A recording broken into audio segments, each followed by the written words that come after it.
जैन साथियों, स्वागत आप सभी का एक बार फिर से। उम्मीद है दोस्तों आप सभी बेहतरीन होंगे और आप सभी की तैयारी बहुत शानदार चल रही होगी। तो दोस्तों आप सभी को पता है कि हम लोग लगातार एसएससी जीडी की प्रैक्टिस सेट करते हैं और आज हमारा जो प्रैक्टिस सेट नंबर है वो 2 होने वाला है और इसमें हम लोग जीएस सॉल्व करेंगे। ठीक है, जीके जीएस सॉल्व कर रहे हैं। और मैं आपको बता दूँ, कोई भी इस बुक को खरीदना चाहे मैं आपको बता देता हूँ, इस बुक में दोस्तों जो हिंदी दी गई वो आपके सिलेबस के अनुसार नहीं दी गई। मैं आपको बता देता हूँ क्योंकि हिंदी के मात्र 8 टॉपिक दिए गए हैं और इसमें संधि भी पूछी गई है, वाक्य भी है, संधि समास क्रिया विशेषण सब कुछ दिया गया, संज्ञा से क्वेश्चन है जो आपके हिंदी में देखने को नहीं मिलेंगे। हाँ, जीएस जो मुझे लगी, हाँ वाकई में जीएस का पोर्शन इसमें अच्छा दिया गया है और जो हिंदी दी गई वो आपके लेवल की, यहाँ पर मतलब हिंदी जो है वो लेवल के अनुसार नहीं दी गई। ठीक है, तो ये बुक खरीदने से पहले मैं आपको सचेत करना चाहता हूँ कि हिंदी थोड़ा देखकर खरीदें। अगर आप चला सकते हैं तो चला सकते हैं, लेकिन हिंदी जो है वो सिलेबस के अनुसार नहीं दी गई, इसीलिए मैंने हिंदी का सोल्यूशन इसका बंद कर रखा क्योंकि मैं नहीं चाहता कि आपका नुकसान हो, इसलिए मैं जीके का सोल्यूशन सिर्फ करवा रहा हूँ। आज हमारा दूसरा प्रैक्टिस सेट होने वाला है। दूसरे प्रैक्टिस सेट का पहला क्वेश्चन आप सभी की स्क्रीन पर ये रहेगा। राइट आंसर क्या होगा आप सभी को बताना है। क्वेश्चन बताइए राइट आंसर क्या है। कह रहा अकबर का मकबरा निम्नलिखित में से किस स्थान पर स्थित है। शेरशाह का मकबरा भी आपके एग्जाम में दोस्तों कई बार पूछा गया, शेरशाह का बताएंगे कहाँ है। ठीक है, बाबर का भी मकबरा कई बार पूछा गया, बाबर का भी बताएंगे। ठीक है, तो राइट आंसर क्या होगा आप सभी को बताना है। देखो, अगर मैं बात करूं अकबर का मकबरा, ये सिकंदरा में, आगरा के थोड़ी दूर सिकंदरा पड़ता है, ये अकबर का मकबरा है। सिरसा का मकबरा दोस्तों सासाराम बिहार में स्थित है। कहाँ दोस्तों? सासाराम बिहार में स्थित है, कई बार एग्जाम में आया है। बाबर का मकबरा दोस्तों काबुल में स्थित है, अफगानिस्तान काबुल में स्थित है, याद रखेंगे। ठीक है, जैसे आपका हुमायूं का मकबरा बहुत बार पूछा जाता है, हुमायूं का, तो हुमायूं का मकबरा आप सभी को पता होना चाहिए, दिल्ली में ही स्थित है और दिल्ली जहांगीर का भी दिल्ली में ही स्थित है। क्लियर आप सभी को? बिल्कुल। अच्छा, अकबर के बारे में कुछ महत्वपूर्ण बातें आपको बता देता हूँ। अकबर ने सबसे पहले 1526 में पानीपत का द्वितीय युद्ध लड़ता है, गद्दी पर बैठता है। उसके बाद आप सभी को याद रखना है 1526 के बाद 1716, हाँ 1526 में युद्ध लड़ता है। ठीक है,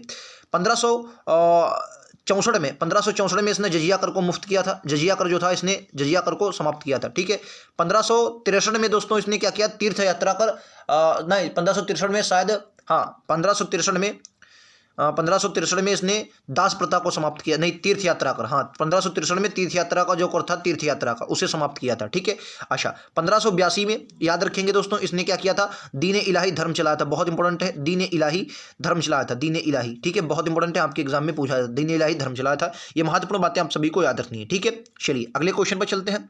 अगला क्वेश्चन ये रहा आप सभी के स्क्रीन पर दोस्तों। कह रहा कौन सा वेद धार्मिक अनुसंधानों से संबंधित है। वेद से एग्जाम में आपके क्वेश्चन पूछे जाते हैं, कई बार एग्जाम में आज सबसे प्राचीन भी, तो क्या बोला जाए, सबसे प्राचीन वेद अगर पूछा है तो क्या बोलेंगे, सबसे प्राचीन ऋग्वेद है। ठीक है, अच्छा सामवेद, इसमें आपको सारे गामा पाधनी यानी गाने वगैरह जो सारे गामा पाधनी यहाँ को देखने को मिलता है। धार्मिक अनुसंधानों से संबंधित जो आपका यजुर्वेद देखने को मिलता है। अच्छा, कई बार एग्जाम में ये भी क्वेश्चन आया है कि वेद त्रय में कौन कौन से वेद शामिल हैं। जो वेद त्रय होता है मतलब 3 वेदों का समारोह वेद त्रय, उसमें यजुर्वेद, सामवेद और आपके यजुर्वेद, मतलब ऋग्वेद, सामवेद और यजुर्वेद शामिल है। जो वेद त्रय है कौन सी दोस्तों, वेद त्रय है, इसमें दोस्तों ये अथर्ववेद शामिल नहीं है। क्या बोलेंगे दोस्तों, शामिल नहीं है, याद रखेंगे एग्जाम में कई बार आया, अथर्ववेद जो है वेद त्रय में शामिल नहीं है। क्लियर आप सभी को, ये बातें आप सभी को याद रखनी है। आइए क्वेश्चन नंबर 23 पर चलते हैं, यानी कि 20 क्वेश्चन। और दोस्तों अपना लास्ट में स्कोर जरूर बताएंगे, 20 में से आपने कितने स्कोर किया तो आपको जरूर बताना। ठीक है, क्या निम्नलिखित में से किस समझौते को हिंदू मुसलमान मतभेदों को सुलझाना गया था। देखिए आप सभी को याद रखना चाहिए, इसे लखनऊ समझौता कहा जाता है। लखनऊ समझौता के लिए 2 इंपॉर्टेंट बातें सबसे पहले आपको याद रखना है, ये कब हुआ था तो क्या बोलेंगे 1916 में। ठीक है, कांग्रेस का अधिवेशन लखनऊ था, इसे लखनऊ समझौता 1916 के नाम से जाना जाता है। आपने सुना होगा 1907 का, 1907 में अधिवेशन हुआ था दोस्तों, 1907 में सूरत अधिवेशन हुआ था। सूरत कहाँ पर दोस्तों, कांग्रेस का सूरत अधिवेशन हुआ था 1907 में। और इसमें नरम दल, क्या दोस्तों, नरम दल और गरम दल, ये क्या हुए थे, दोनों अलग हो गए थे। ठीक है, जो अलग हो गए थे, और वही दोनों दल जो थे वो 1916 में आपके फिर से एक हुए। ठीक है, अच्छा लखनऊ समझौता में ही कांग्रेस और मुस्लिम लीग, क्या दोस्तों, कांग्रेस और मुस्लिम लीग जो थे इनके बीच भी ये समझौता हुआ था। इसी मुख्य रूप से इसी समझौते को दोस्तों लखनऊ समझौता के रूप में जाना जाता है। उम्मीद है ये बात आप सभी को क्लियर होगी।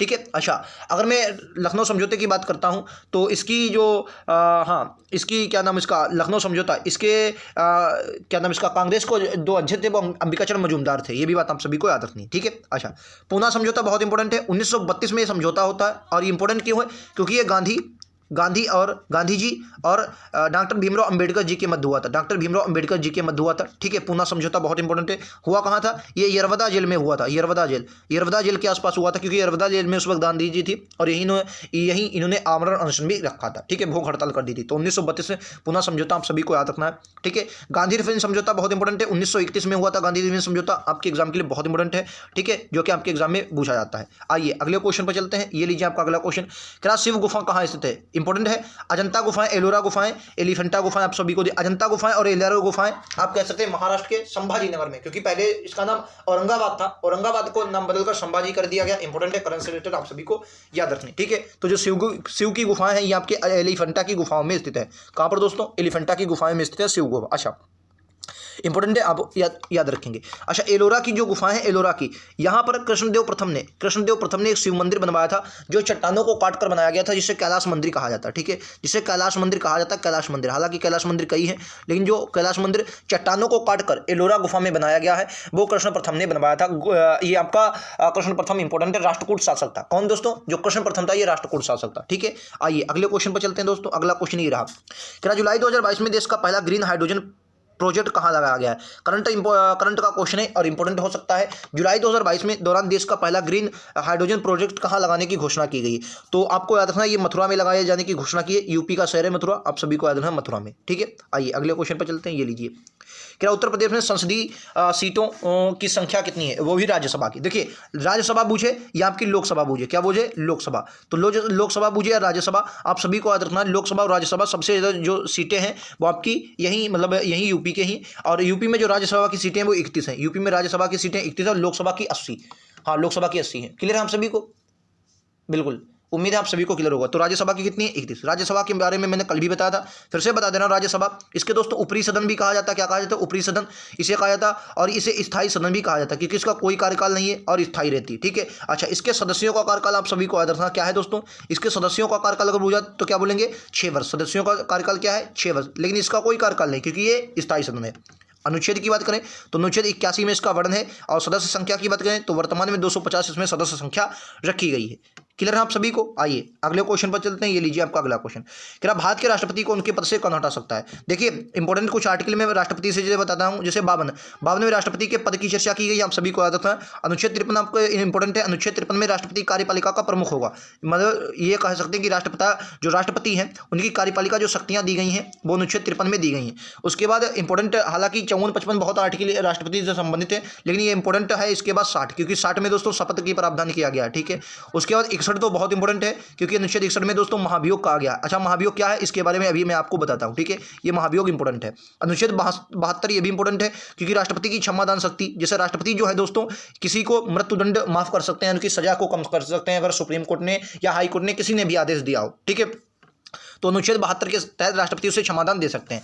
एक अनुच्छेद 23 बहुत इंपॉर्टेंट है, 1, 2, 3, ये क्या है सर? ये राष्ट्रपति का अध्यादेश होता है। अध्यादेश सर क्या होता है? अध्यादेश जो दोस्तों होता है ये अल्पकालिक कानून होता है, यानी कुछ समय के लिए पारित किया जाता है अध्यादेश, ठीक है। अनुच्छेद 123 में रखा जाता है, ठीक है। ये बातें आपको सभी को याद रखनी है, इंपॉर्टेंट है आपके लिए। अच्छा, अब बात करते हैं राष्ट्रपति को उनके पद से कौन हटा सकता है, ठीक है। देखो, राष्ट्रपति जो होता है इसका जो चुनाव होता है वो लोकसभा और राज्यसभा के निर्वाचित सदस्य मिलकर करते हैं। अच्छा, इनको हटा सकती है राज्यसभा या लोकसभा, मतलब संसद कह सकते हैं, संसद हटाएगी। क्यों? सिर्फ और सिर्फ अनुच्छेद 61 के तहत इन पर महाभियोग प्रक्रिया चलाई जाती है। महाभियोग प्रक्रिया चलाने के लिए आप सभी को याद रखना है 14 दिन पहले मोहलत दी होती है। अच्छा, क्यों हटा सकते हैं? तो मैं आप सभी को बता दूं, देखिए, राष्ट्रपति जो होते हैं महामहिम कहा जाता है, यानी कि भारत के या देश के प्रथम नागरिक होते हैं, यानी कि वो ऐसा माना जाता है कि वे कोई गलत काम कर ही नहीं सकते। इसलिए सिर्फ और सिर्फ राष्ट्रपति को संविधान के उल्लंघन के आधार पर, याद रखें, कब हटाया जा सकता है दोस्तों? संविधान के उल्लंघन के आधार पर सिर्फ और सिर्फ इन्हें हटाया जा सकता है, ठीक है, महाभियोग की प्रक्रिया से। और इन्हें 14 दिन पहले, राष्ट्रपति जी को 14 दिन पहले मोहलत दी होती है। अगर, और अच्छा, ये महाभियोग कहां लाया जा सकता है? ये दोस्तों लोकसभा या राज्यसभा किसी भी सदन में लाया जा सकता है महाभियोग। और अगर महाभियोग पारित हो जाता है तो ये राष्ट्रपति जी अपने इनका मतलब अपने पद से इस्तीफा दे देंगे, और 6 माह के अंदर पुनः राष्ट्रपति नियुक्त होगा, उसका चुनाव राष्ट्रपति होगा, और जब तक उपराष्ट्रपति राष्ट्रपति के रूप में कार्य करेगा, ठीक है। उम्मीद है आप सभी को यह बात क्लियर हो गई होगी। आइए अगले क्वेश्चन पर दोस्तों चलते हैं। ये लीजिए आपका अगला क्वेश्चन, क्या सूर्य पृथ्वी के चारों ओर घूमती है, इस सिद्धांत को पेश करने वाले प्रथम व्यक्ति कौन थे? अल्बर्ट आइंस्टीन, आप सभी को पता है, E = mc² दिया। गैलीलियो, कॉपरनिकस या आपके न्यूटन। अच्छा, गैलीलियो दूरबीन का आविष्कार किया था, कॉपरनिकस इस क्वेश्चन का राइट आंसर, और न्यूटन ने तो अपने नियम दिए थे। तो राइट आंसर क्या होगा? सी दोस्तों होगा। क्वेश्चन अगला देखते हैं, क्वेश्चन नंबर 29। देखिए दोस्तों, मैं मुझसे कल गलती हो गई थी। पुर्तगाल की राजधानी में डब्लिन बता रहा है, डब्लिन दोस्तों पुर्तगाल की राजधानी नहीं होती, ठीक है। पुर्तगाल की राजधानी आप सभी को बताना है। 4 ऑप्शन है, Lisbon, Minsk, Vienna, Buenos Aires. Buenos Aires मैंने कल भी बताया था, अगर कल की वीडियो आपने नहीं देखी देख लीजिए, बहुत इंपॉर्टेंट है। मैंने आप सभी के बहुत विस्तार से उसमें भी समझाया है। ब्यूनस आयर्स दोस्तों ये अर्जेंटीना की है, अर्जेंटीना, ठीक है, अर्जेंटीना, ठीक है, अर्जेंटीना। अच्छा, अर्जेंटीना में घास के मैदान पाए जाते हैं, इन्हें आपको याद रखना है, इन्हें वेल्ड कहा जाता है। क्या कहा है? Sorry, pampas. अर्जेंटीना में जो घास के मैदान, इन्हें पंपास कहा जाता है, बहुत इंपॉर्टेंट है और एग्जाम में पूछा जाता है, ठीक है, पंपास कहा जाता है। वियना, ये ऑस्ट्रिया की राजधानी। ऑस्ट्रेलिया और ऑस्ट्रिया में फर्क है। ऑस्ट्रिया दोस्तों ये यूरोप का शहर है। कहाँ का दोस्तों? यूरोप का शहर, यूरोप महाद्वीप का शहर है। और ऑस्ट्रेलिया खुद का है, मतलब ऑस्ट्रेलिया जो वो ऑस्ट्रिया महाद्वीप का है, ठीक है, ओशनिया महाद्वीप का है। और जो ऑस्ट्रिया है ये यूरोप का है। मिस्क, ये दोस्तों मिस्क वेनेजुएला, हाँ वेनेजुएला की राजधानी। कहाँ के? वेनेजुएला की राजधानी। वेनेजुएला की राजधानी कौन सी? मिन्स्क है। अच्छा, लिस्बन, ये पुर्तगाल की राजधानी लिस्बन, ठीक है। और ये किस नदी के किनारे है? कई बार याद, ये टगस नदी के किनारे। जो लिस्बन है ये टगस नदी के किनारे है, इंपॉर्टेंट है, याद रखें। किसके किनारे है दोस्तों? टगस नदी के किनारे है, इंपॉर्टेंट है, आप सभी को याद रखना है, ठीक है, इंपॉर्टेंट है, आप सभी को याद रखना। उम्मीद है आप सभी को क्लियर होगा दोस्तों। आप जीएस पढ़ेंगे, कोई भी पढ़ा सकता है क्वेश्चन के आंसर के रूप में, लेकिन जो मैं आपको सोल्यूशन दे रहा हूं, उम्मीद है आपको एक क्वेश्चन के साथ 2-2, 3-3 क्वेश्चन भी क्लियर हो रहे होंगे, ठीक है। अगला क्वेश्चन दोस्तों, भौतिक मात्रा जड़ की इकाई क्या है? इंपॉर्टेंट है, मीटर पर सेकंड, मीटर सेकंड, मीटर प्रति सेकंड घन, या मीटर पर सेकंड वर्ग, या मीटर पर सेकंड। तो राइट आंसर क्या होगा? मीटर पर सेकंड क्यूब, यानी कि घन। राइट आंसर बी होगा। आइए अगले पर चलते हैं, ये लीजिए। क्या हाल ही में किस राज्य सरकार ने नारी को नमन योजना शुरुआत की? नारी को नमन योजना एक बहुत इंपॉर्टेंट योजना है, पर्वतधारा, बहुत इंपॉर्टेंट है, हिमाचल प्रदेश की पर्वतधारा योजना। कहाँ की? पर्वतधारा योजना हिमाचल प्रदेश की। उत्तराखंड की हिम प्रहरी, बहुत इंपॉर्टेंट है, एग्जाम के लिए बहुत इंपॉर्टेंट है, हिम प्रहरी, हिम प्रहरी, ठीक है, हिम प्रहरी। अच्छा, एक अम्मा और बहिनी योजना बहुत फेमस थी, अम्मा और बहिनी, ये कहाँ की है? बहिनी योजना। ये दोस्तों याद रखें, एक सिक्किम की है। कहाँ की दोस्तों? ये सिक्किम की है। ये इंपॉर्टेंट, सभी की सभी योजना आपकी इंपॉर्टेंट है। अम्मा और बहिनी योजना कहाँ की है? सिक्किम की। मैं आपको एक क्वेश्चन के साथ 2-2, 3-3 क्वेश्चन करवा रहा हूँ, और गारंटी आपको जिस इससे बेहतरीन कोई नहीं पढ़ा सकता। मैं ये नहीं कहता कि मैं गलत भी नहीं पढ़ाऊंगा, क्योंकि मैं जो क्वेश्चन आएगा मैं उसी तरीके का पढ़ा रहा हूँ। ये भी नहीं कि आया ये क्वेश्चन आप उसका सोल्यूशन इधर उधर दे रहे हैं तो आपका दिमाग भी भटक सकता है, ठीक है। लेकिन मैं आपको किस तरीके का पढ़ाऊंगा जो आपके, देखिए ये जैसे योजना आदि, नारी को नमन योजना, तो मैंने आपको पर्वतधारा बताई, अम्मा और बहिनी बताई, हिम प्रहरी बताई, और जो नारी को नमन है ये भी हिमाचल प्रदेश की योजना है, ठीक है। तो ये आपको मतलब होना चाहिए, ठीक है, कुछ योजना है। और एक चिरंजीवी योजना है, राजस्थान की बहुत फेमस योजना है, स्वास्थ्य बीमा से संबंधित है, तो आपको याद रखना है चिरंजीवी योजना कहाँ की? राजस्थान की। आइए नेक्स्ट क्वेश्चन, क्वेश्चन नंबर 32 पर चलते हैं। 40 क्वेश्चन है, मतलब 20 से 40 तक क्वेश्चन है, 20 क्वेश्चन है इस बुक में, 20 से नंबर से दिया गया है, तो अपना स्कोर जरूर बताएंगे, ठीक है। किसी शरीर में डब्ल्यू, भार डब्ल्यू किस सूत्र से बनाया जा सकता है? तो डब्ल्यू बराबर एम बी गलत है, डब्ल्यू बराबर एम एस भी गलत है, डब्ल्यू बराबर एम जी, डब्ल्यू बराबर क्या होगा दोस्तों? एम जी, ठीक है, ऑप्शन नंबर डी के साथ जाएंगे, क्या होगा? डी, ठीक है, क्लियर है आप सभी को। आइए नेक्स्ट, क्या निम्नलिखित में से कौन सी तरंगों को ध्रुवित नहीं किया जा सकता? रेडियो तरंगे, प्रावेंगी तरंगे, अवरक्त तरंगे, तो एक ही प्रकार की, इन्हें प्राश्रव्य तरंगे कहते हैं, प्राश्रव्य तरंगे। एक होती श्रव्य तरंगे, एक होती प्राश्रव्य तरंगे, और एक होती है अपश्रव्य तरंगे शायद होती है। तो प्राश्रव्य तरंगे जो होती है इंपॉर्टेंट होती है, आप सभी को याद रखना है, इनको ध्रुवित नहीं किया जा सकता। साइंस का क्वेश्चन है। अगला क्वेश्चन देखते हैं, निम्नलिखित में से किसका सबसे कम गलनांक होता है? जिनान, बेरिलियम, आयोडीन या मैग्नीशियम? तो राइट आंसर क्या होगा? जिनान होगा, ठीक है, जिनान इस क्वेश्चन का राइट आंसर है, विकल्प उत्तर ए के साथ जाएंगे। अगला क्वेश्चन कह रहे हैं कि काली मिर्च का पौधा क्या है? झाड़ी है, छोटा वृक्ष है, या बेल है, या पेड़ है? तो राइट आंसर क्या है? झाड़ी। अच्छा, कई बार एग्जाम में भी काली मिर्च कहाँ से प्राप्त होती है? फूल के किस भाग से काली मिर्च प्राप्त होती है? तो ऊपर एक फूल के रूप में, ये फूल के ऊपर होती है, आपको याद रखना, ठीक है। चलिए आइए क्वेश्चन अगला। कह रहा गांधी जी को राम राज्य की संकल्पना क्या थी? गांधी जी की जो राम राज्य संकल्पना थी ये क्या थी? देखो, गांधी जी हमेशा चाहते थे जो देश हो उसका राष्ट्रीयकरण हो, और सबसे इंपॉर्टेंट ये पंचायतों को बहुत इन्होंने इंपॉर्टेंट दी। तो इसीलिए पंचायतों में जो आपके डीपीएसपी है, डीपीएसपी में राज्य के नीति निर्देशक तत्व, उनमें क्या रखा गया? अनुच्छेद 40 को रखा गया, अनुच्छेद 40, जिसमें पंचायतों की गठन की बात की गई। क्या है दोस्तों? पंचायतों के गठन की बात की गई है, ये किसमें? अनुच्छेद 40 में, ठीक है। साथ ही में आप सभी को बता दूं, गांधी जी के जितने भी आंदोलन है समझिएगा। देखो, पहली बात, ये 1915 में तो भारत आए, 1917 में सबसे पहले इन्होंने क्या चलाया? चंपारण सत्याग्रह, इंपॉर्टेंट है, चंपारण सत्याग्रह। फिर इनके बाद चंपारण के बाद चंपारण, फिर खेड़ा चला, फिर अहमदाबाद। इतने इंपॉर्टेंट नहीं जितना इंपॉर्टेंट चंपारण है, ठीक है, चंपारण इंपॉर्टेंट है। खेड़ा और सत्याग्रह भी आपको, खेड़ा सत्याग्रह 1918 और अहमदाबाद मिल हड़ताल भी 1918, ठीक है। उसके बाद सबसे मोस्ट इंपॉर्टेंट इनका याद रखना है 1920 में आपका असहयोग आंदोलन, बहुत इंपॉर्टेंट, असहयोग, एक मिनट दोस्तों, असहयोग, असहयोग आंदोलन बहुत इंपॉर्टेंट है। 1922 में ये बंद हो गया था, ये भी याद रखेंगे। 1922 में इसको स्थगित कर दिया गया था असहयोग आंदोलन को, ठीक है। फिर उसके बाद चला था असहयोग आंदोलन के बाद 1930 में सविनय अवज्ञा, ठीक है, सविनय अवज्ञा बहुत इंपॉर्टेंट है, सविनय अवज्ञा, ठीक है। फिर 1931 में इसे बंद कर दिया गया, फिर 1932 में फिर से द्वितीय सविनय अवज्ञा चला था, लेकिन वो इंपॉर्टेंट नहीं, ये आपको याद रखना है। उसके बाद 1942 वाला याद रखना है, इसे कहते हैं भारत छोड़ो आंदोलन। क्या कहेंगे दोस्तों? इसे कहते हैं भारत छोड़ो आंदोलन। क्या कहेंगे दोस्तों? भारत छोड़ो